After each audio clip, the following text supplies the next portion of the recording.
Hey, welcome back. Today we are going to learn about arrays. An array is a data structure that allows us to store multiple values in a single variable, making it efficient to manage large collections of data. For example, let's say you need to store the scores of 5 students.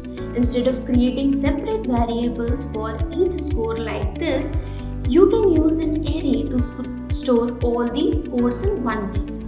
This code creates an array named scores with 5 elements, each holding an integer value. The values inside the array are the scores we assign. Some key features of arrays are: arrays have a fixed size.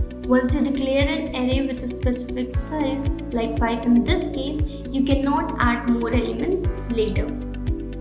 If you need an array of a different size, you must declare a new one. This means you should plan the array size from the beginning. Arrays can hold elements of the same data type. In an integer array like scores, you can only store integer values. If you try to add a string or a floating point number, the compiler will throw an error. Arrays use indexes, which are the positions of each element in the array. The index starts at 0. To access specific elements, use the array's index. So to access the first score, you use scores 0. For the second score, you use scores 1 and so on. Changing the elements of the array. You can change the elements of an array by using their index.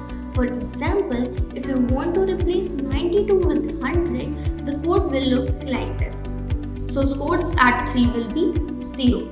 Scores at the 4th position will be 100. Arrays have a property called length that tells us how many elements the array can hold. This property is useful when you need to determine the size of an array dynamically. Here's an example. So the array scores contain 5 elements, so the length of the array will be 5.